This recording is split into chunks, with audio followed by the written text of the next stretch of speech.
since 2006 at this particular location. So we've had a wonderful growth as far as the program is concerned. I assume everybody here is on our master email list, is that right? That's how you were notified about this. This is a new presentation. We've not tried this before. And typically our workshops start in the evening here at 6 o'clock, go to 6 to 9.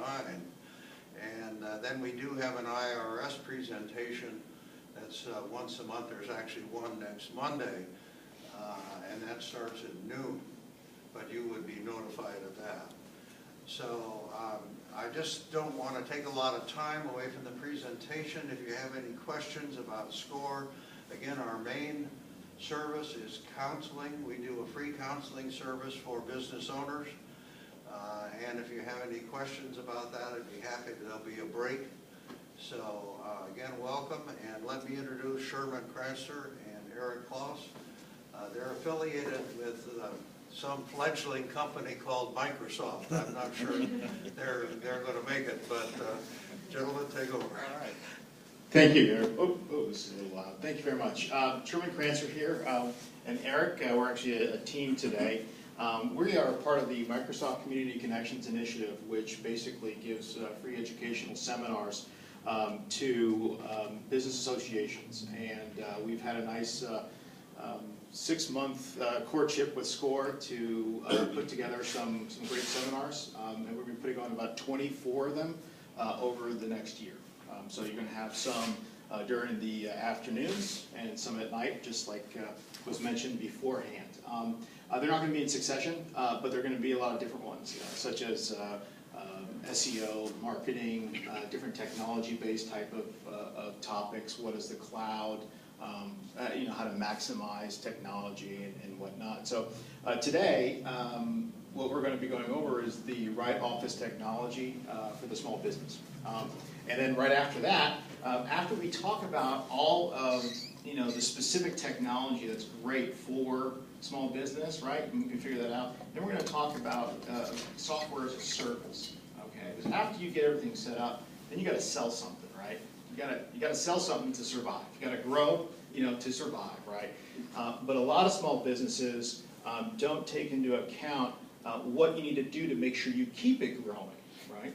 And I think what Eric's going to be talking about very specifically is putting together a process and a system, okay, that from the moment you talk to somebody to the moment you sell them, and then afterwards, how are you going to put it all together, right? And so Eric is going to talk about that. So we'll have a little bit of a break. So thank you very much. Part of the Microsoft Community Connections Initiative is we have 2 boxes of software, which is the Office Pro 2013. We're going to be raffling off today. So one of you, or 2 of you actually, are going to walk out with some software. We're going to do this at every event. It's just part of the Community Connections Initiative. And then what we'll do is just take, if you can finish up the survey, then we'll be able to pick a couple names. And the cost, I think, for that is about $400 for that software. It's the Pro. It gives you everything. Okay, great. And then please, if you have any questions, we have a smaller group here. We can just raise your hand, and we'll kind of talk about it, because we're trying to break this all down. Great. Thank you. And we want to make this as interactive for you guys. We want to make this as interactive for you guys as possible. So actually, at various points, I'm going to definitely be soliciting some information from you guys to understand a little bit about your businesses, what you're looking to do, if you have a business today, that type of thing. So definitely with a group like this, I like to keep this as interactive as we possibly can, get some advice or get some thoughts from you guys and kind of share with you perspective that we're able to bring. I've been in this, in sales and marketing in one way, shape, or form for 30 years now, so this is what I've been doing. I am also a SCORE mentor, and so part of my work with SCORE is actually doing presentations on sales and marketing and mentoring my SCORE clients. So you'll definitely have an opportunity, and I think I left 1 or 2 cards up there on one of my SCORE cards up there, so that'll be great. I'll let you take it. Fantastic. Thanks very much. So my background is, I own my own business. It's ipbidders.com, and we're a managed services provider, IT provider. We're not going to get too much into that, because what we're really focused on is the technology. But I'm the president of the company, and we have a national presence. So the right office technology for the small business. So one of the thoughts that I think is a good way to start talking about is, technology leaders. And what is a technology leader? Boston Consulting Group is a firm back east that actually does a lot of polling, a lot of research, and kind of talks about things. So they did a nice research study that talked about people who are early adopters. And that's what we think technology leaders are, early adopters. And these are people who actually look at technology not as a, oh my gosh, I don't want to take a look at it, or I don't want to improve it or use it, but they actually look at it as a way to increase their business productivity, increase potential revenues, and a way to possibly reduce the amount of money they're spending on their current technology, right? New stuff comes out. Sometimes it's more expensive and sometimes it's not. Sometimes it's more helpful. So what's interesting about this study is they thought that they came up with the fact that technology leaders are 5 times more likely to invest in new technology. Does that mean that they're spending more, than all of us? No, not necessarily.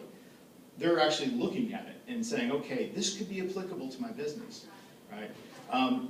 They have a 15% faster increase in revenues than your normal brick and mortar. It's like, okay, I got a phone, I got internet, okay, I'm not going to use CRM or some other tool. So they have a faster increase in revenue over your regular brick and mortar type of people, and 2 times faster job growth. So if you're a company that's small, right, and you have a few people and you want to grow your company, be a technology leader, because now you'll be able to possibly add more people quicker than your competition.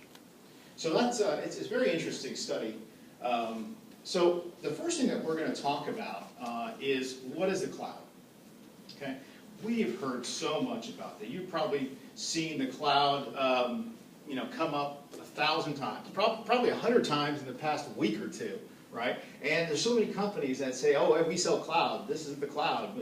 And I remember 3 or 4 years ago, I was thinking, "What the heck is the cloud myself? What really is it, and how does it apply, to me?" And I kept looking around, and everyone had a different definition. So, it's a marketing term that really came from Amazon. Okay, this is, if we really break it down, they built this great book company, right? And they spent millions and millions and millions of dollars putting together their data center, which is where all their servers were, where you could process the shopping carts, right? Then they realized they overbuilt. And they thought, oh my Lord, we spent too much money on our data center. Well, what do we do? And then one brilliant person came up and thought, we can monetize this. We can make some money off this. You know what we're going to do? We're going to rent out some of our servers and our hard drive space and our memory to people. We'll give them a link, and they can come to our data center, and we'll point it to the cloud. Okay, so that's kind of where the basics of it start. So what is the cloud? So the cloud is simply, okay, we'll just break it all down. It's simply the internet. Okay, it's using the internet to actually place and store or access information. That's what it is. It's, there's different types of cloud products, but what is the cloud when they're talking about it? It's just the internet. We're using the internet now. We didn't really use the internet 5 or 6 years ago, 10 years ago, to the degree that we do now, right? We were just using it to surf maybe a little bit, send an email, you got mail, with those AOL things, right? But it's really just a place to store, access data programs. So what cloud products are we using today? Before we get into this, one of the things that I end up hearing a lot about is, I'm afraid of the cloud. It's not secure. I'm not going to use it. I'm never going to use it. And I say, well, I bet you're using it today. No. I'm not using it. It's not secure. It's not safe. I'm like, well, let's beg to differ. Let's talk about it. Well, do you have online banking? That's usually the first question. Do you get online and bank? Well, you're using the cloud. Because what are you doing? You're actually using the internet, right, to get to their servers, right, to access your information, and then you're bringing back that information to your computer. So you're using the cloud right now, okay, in a different way. LinkedIn, we're all LinkedIn. If you're not on LinkedIn, you should get on LinkedIn. It's kind of a good way to network, okay? But what are you doing? You're getting on your terminal, your internet connection, and you're accessing their company. You're using their cloud, per se. Facebook, we're all on Facebook. Most of us are on Facebook. Skype, great way of thinking about the cloud because now you have video and audio. Okay, we're going to get into voice over IP in a little bit.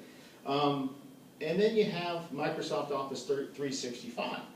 And I'll tell you one thing, the cloud is here today, okay?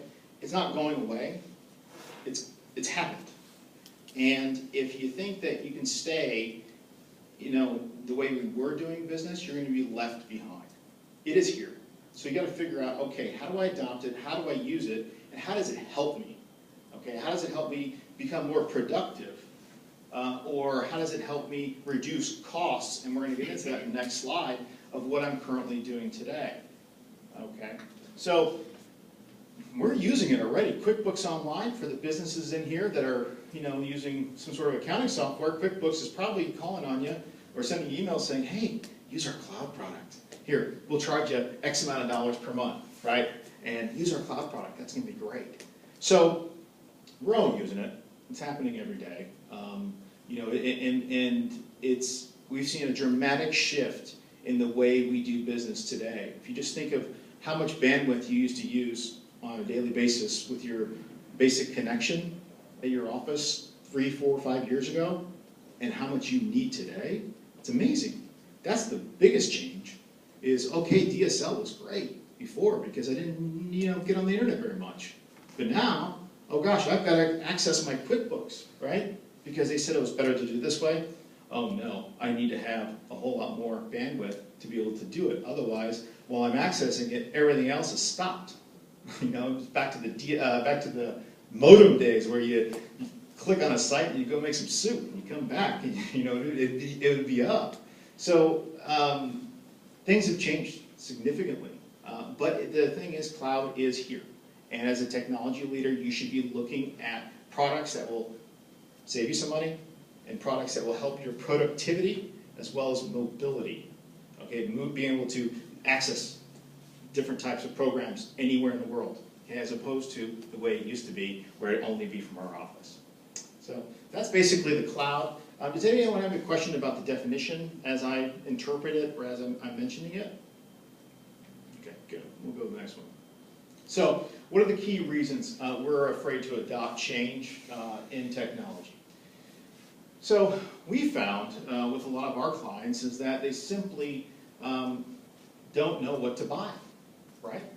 And you've probably been inundated with a lot of solicitations about cloud products. VoIP, hosted phones, what's the difference, or QuickBooks, or all these different cloud products. So we got the best cloud file storage, or this cloud and that cloud. So we don't understand it. We don't understand how it may help us. Okay, so if I do buy this, does it give me more productivity? Do I have more mobility? Do I have things that are going to help me out with this? Or is it just one of those technologies that now I'm going to go ahead and have to buy and then not even use, and then, oh my gosh, I'm stuck into a 12-month, contract, and so we simply just don't understand how it helps us.